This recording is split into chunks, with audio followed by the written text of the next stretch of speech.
வணக்கம். பேச்சி சமையலேருந்து மல்லிகா பேசுகிறேன். இந்த வீடியோவை கடைசி வரைக்கும் ஸ்கிப் பண்ணாமல் பாருங்கள்.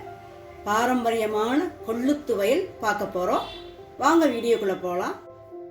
வறுத்த கொள்ளு 1 கப்பு, 2 காஞ்ச மிளகாய், 6 வெள்ளைப்பூண்டு, தேவைக்கேற்ப கல் உப்பு எடுத்திருக்கேன். இதெல்லாம் இப்போ அரைக்கணும். மிக்சியில் நினைக்கிறீங்களா? இல்லை, அம்மிக்கல்ல அரைக்க போகிறோம். அம்மிக்கல் பழைய கல் தான் பார்க்கறதுக்கு. இது 4 தலைமுறைக்கு முன்னால் உள்ள கல். கொத்துனதுல இதெல்லாம் உடச்சி விட்டாங்க. இப்போ கொத்துறதே இல்லை. நம்ம அதிலே அரைச்சிக்கலான்ட்டு 2 வரமிளகாய் வச்சிடுறேன், உப்பு வச்சிடுறேன். இப்போ அரைக்கலாம். உப்பு வச்சு வரமிளகாய் கொஞ்சம் நல்லா அரைச்சிடும். அதுக்காக ஃபஸ்ட்டு உப்பு வச்சு வரமிளகாய் வச்சு அரைச்சிடலாம். இந்த அளவுக்கு மிளகாய் நல்லா அரைவிட்டுச்சு. இப்போ கொள்ளு வச்சுக்கலாம். சின்ன அம்மியை கூட கொஞ்சம் கொஞ்சமாக தான் வச்சு அரைக்க முடியும். ஆனால் டேஸ்ட்டு சூப்பராக இருக்கும். மிக்சியில் யூஸ் பண்ணுறத விட இந்த அம்மியில் தான் நிறைய நான் தினம் ரசத்துக்கு நோக்கிறது, துவைய, சட்னி எல்லாம் செய்வேன். எங்கள் வீட்டில் அம்மா அன்றைக்கி அம்மியிலே அரைச்சிருங்கம்மா, இன்றைக்கி ஒரு நாளைக்கு மிக்சியில் அரைச்சா கூட அம்மா அம்மியிலே அரைச்சிட்டாங்கம்மா.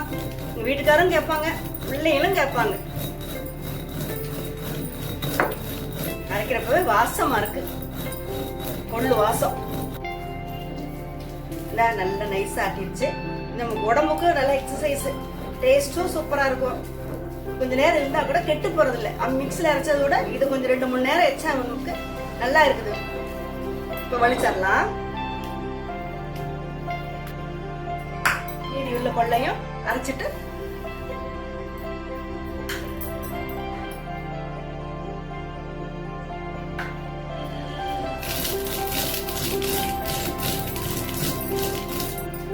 அரைச்சிருச்சு. கொஞ்சத்தை எடுத்து வச்சுக்குவோம். கீழே விழுந்துட்டு இருக்கோம் சின்ன மீனால. அந்த பூண்டு பல்ல வச்சு அரைச்சு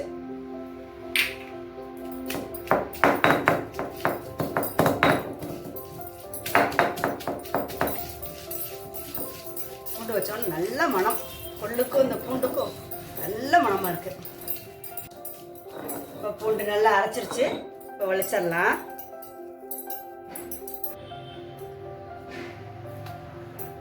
ஃபஸ்ட்டு உப்பு வச்சு நம்ம அரைச்சதுனால இதெல்லாம் உப்பு இருக்காது. எல்லா பக்கம் உப்பு வரணும்ல, அதுக்காக இப்படி எல்லாம் மிக்ஸ் பண்ணிவிட்டு பவுலில் எடுத்து வச்சோம்னா நல்லாயிருக்கும். உப்பு எல்லா பக்கமே கரெக்டாக இருக்கும், காரம் எல்லா பக்கமே கரெக்டாக இருக்கும். என்ன வள்ளுன்னு நல்லா இருக்கு பாருங்க, வாசமாக சூப்பராக இருக்கும்.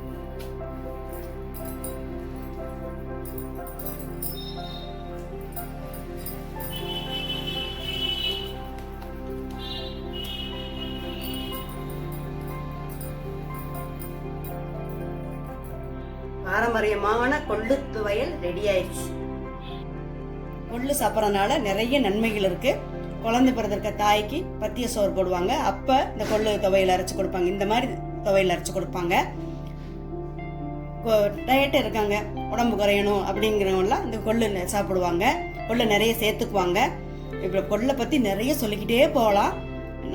நான் கொள்ளு கஞ்சி, கொள்ளுப்பொடி, கொள்ளு ரசம் அப்படி 3 வீடியோ போட்டிருக்கேன், ஏற்கனவே போட்டிருக்கேன். வீடியோ கீழே லிங்க் கொடுக்குறேன். நீங்கள் போய் செக் பண்ணி பார்த்துட்டு கமெண்ட்டில் சொல்லுங்கள். லைக் பண்ணுங்கள், ஷேர் பண்ணுங்கள், சப்ஸ்கிரைப் பண்ணுங்கள். நன்றி, வணக்கம், வாழ்க வளமுடன். அடுத்த வீடியோவில் பார்க்குறேன்.